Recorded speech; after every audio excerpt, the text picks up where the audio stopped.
اہل شام نے الگ حکومت اپنی قائم کر دی، حضرت علی کے مقابلے میں اپنی حکومت کا اعلان کر دیا تحکیم کے فیصلے کے بعد، اور اس پر خوارج کی ایک جماعت بن گئی، الگ ہو گئے، جنہوں نے پھر بڑی خوفناک جنگیں کی، بڑے زمانے تک وہ مسلمانوں کو نقصان پہنچاتے رہے۔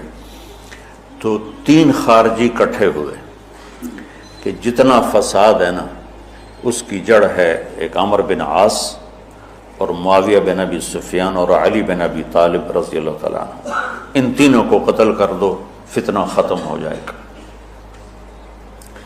تو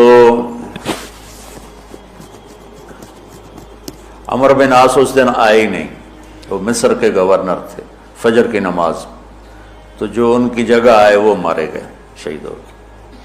معاویہ رضی اللہ تعالیٰ عنہ پر اس نے وار کیا، لیکن وہ سر سے پھسل کے کمر پہ جا کے لگا اور کمر چھل گئی، لیکن اللہ نے زندگی بچائی۔ تو عبد الرحمن بن ملجم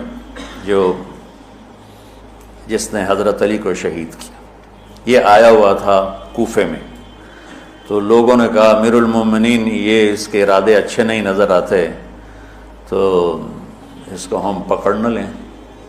فرمان لے گئے تو مجھے پھر اللہ کی ملاقات کیسے ملے گی؟ میں تو تم میں نہیں رہنا چاہتا، میں تو اللہ سے ملنا چاہتا ہوں۔ حضرت علی کے ساتھیوں نے بڑی بے وفائی کی، بڑی بے وفائی کی، اس لیے میں کہہ رہا ہوں مظلوم ترین ہستی۔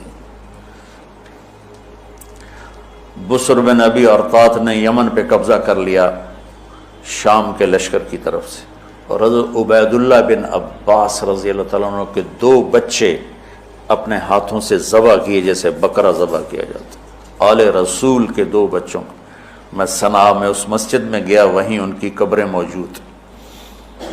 تو حضرت علی بے قرار ہو کے نکلے کہ چلو اہل شام کے خلاف جہاد کریں، اور باہر شہر سے باہر جا کے خیمہ لگایا رات کو۔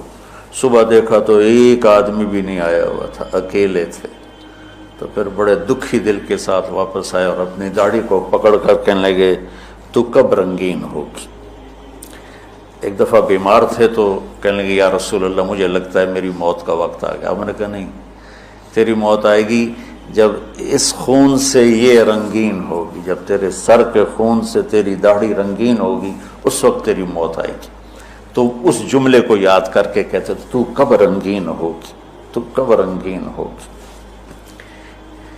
چونکہ ساتھی ساتھ چھوڑ گئے تھے تو شدید قسم کی بے وفائی کا سامنا ہوا۔ پھر آگے نسل ذبح۔ آپ نے حضرت حسین کا کربلا تو پڑھا ہوا، لیکن میں نے جو گلدستہ اہل بیت کے بعد میں نے جب پڑھا تو جو اس کمبخت ابو جعفر منصور نے آل حسن پہ ظلم توڑے، اللہ میری ہچکی لگ گئی روتے روتے۔ تو میں اس کی تفصیل آپ کو بتا نہیں سکتا کہ مطلب ہے کہ میرا سر ساتھ نہیں دے رہا، تو ہچکی لگ گئی میری روتے روتے کہ ساری اولاد کو آخر میں پہلی دردناک سزائیں دی، دردناک سزائیں دی، اور پھر ان سب کو ایک کمرے میں بند کر کے چاروں طرف سے کمرہ ٹائٹ کر دیا، ہوا بند کر دی، گھٹ کے سارے شہید ہو گئے، اس کے تڑپ تڑپ کے سب اس میں شہید ہو گئے۔ اس لیے میں کہہ رہا ہوں سب سے مظلوم ہستی ہیں علی بن ابی طالب۔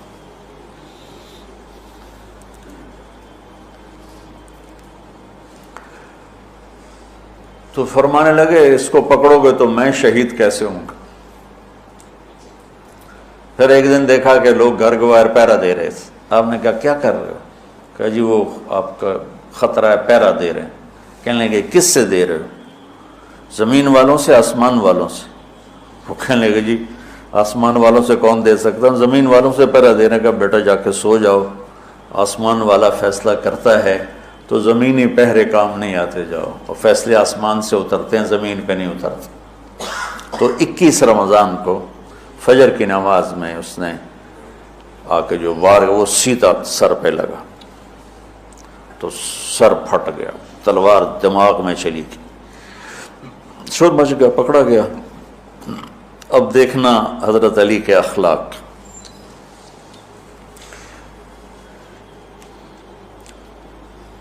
لوگ اکٹھے ہو گئے. حضرت زینب کو پتہ چلا تو وہ بھاگی بھاگی آئیں اور رونے لگی، واہ ابتا واہ ابتا. تو وہ کہنے لگا، وہ لوگ کو پٹی پٹی باندھنے لگے تو وہ کہنے لگا ابن ملجم جتنی مرضی پٹیاں باندھ لو، ابھی یہ مر کے ہی رہے گا. اس تلوار کو 1 مہینہ زہر میں ڈبو کے رکھا ہے پھر وار کیا ہے. تو اس پر تو بڑے سے بڑے حلیم کو غصہ آ جانا چاہیے. وہیں اس کا قیمہ ہو جاتا. اور حضرت علی کیا کہہ رہے ہیں؟ بھائی اس کے لیے نرم بستر بچھاؤ، اس کو گرم گرم کھانا کھلاؤ، اسے ٹھنڈا ٹھنڈا پانی پلاؤ. اگر میں زندہ رہا تو میں خود فیصلہ کر لوں گا مجھے کیا کرنا ہے، اور اگر میں شہید ہو گیا تو پھر پہلی میری درخواست ہے کہ اسے معاف کر دیں. یہ بتانا چاہتا تھا، اسے معاف کر دیں. اور اگر اسے میرے بدلے میں قتل کرنا چاہو تو پھر اس کو تکلیف نہ دینا، بس ایک ہی وار سے اس کی گردن اڑا دینا، اسے تکلیف نہ دینا. اللہ اکبر.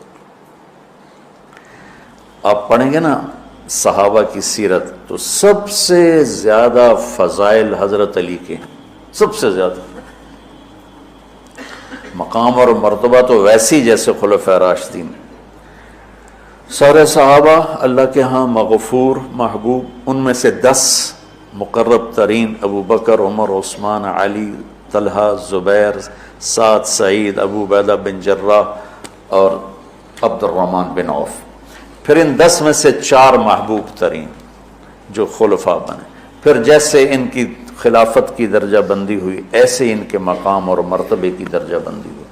لیکن فضائل سب سے زیادہ حضرت علی کے ملتے ہیں. اور یہ ایک فضیلت جو حضرت علی کو اللہ کے نبی نے سنائی، ہاتھ پکڑ کر یوں اپنے سینے کے قریب لگا کے فرمایا، اَتَرْضَىٰ أَن يَكُونَ مَنزِلُكَ مُقَابِلَ مَنزِلِي فِي الْجَنَّةِ. علی تو راضی ہے جنت میں تیرا گھر میرے گھر کے سامنے ہوگا. تو حضرت علی رونے لگے کہ نہیں حضرت میں راضی، میں راضی. تو آج کی رات اس ہستی کی شہادت ہے، فجر کی نماز میں ان کا انتقال ہوا، جن کو میرے نبی نے ابو تراب کا لقب دیا کہ تو میرے لیے ایسے جیسے موسیٰ کے لیے ہارون ہے. تیرا گھر جنت میں میرے گھر کے سامنے ہوگا.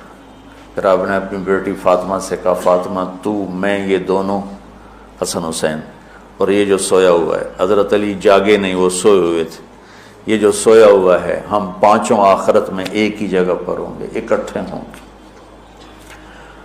تو یہ بڑے درجے کے صحابہ میں. اور اللہ کی قدرت ہے کہ اللہ نے کسی خالص ہاشمی کو حکومت نہیں دی، کامیاب نہیں ہونے دی. بنو عباس بھی اہل بیت ہیں لیکن ذرا دور سے. ان کے 35 حکمران آئے، 35 میں سوائے ایک کے سب کی مائیں ہاشمی نہیں تھی.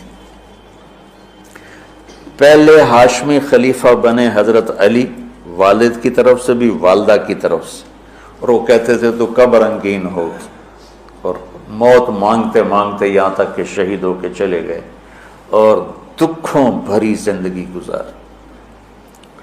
وَلَقَدْ رَأَيْتُهُ فِي بَعْضِ مَوَاقِفِهِ وَقَدْ أَرْخَى اللَّيْلُ سُدُولَهُ وَغَارَ النَّجُومُهُ وَهُوَ قَائِمٌ يُصَلِّي فِي الْمِحْرَابِ قابضاً على لحيته يتململ تململ السليم ويبكي بكاء الحزين ويقول للدنيا إلي تغررت وإلي تشوقت وإلي تزينت وإلي تشوفت آه من قلة الزاد وبعد السفر ووحشة الطريق آيتها الدنيا غري غيري قد بتتك الثلاث عمرك قصير ومجلسك حقير وخطرك يسير من قلة الزاد وبعد السفر ووحشة الطريق. یہ درد بھری فریاد ان کی روز ہوتی تھی رات کو. ایسے تڑپتے تھے جیسے سانپ کا ڈسا تڑپتا ہے، اور ایسے روتے تھے جیسے دکھوں کا مارا روتا ہے۔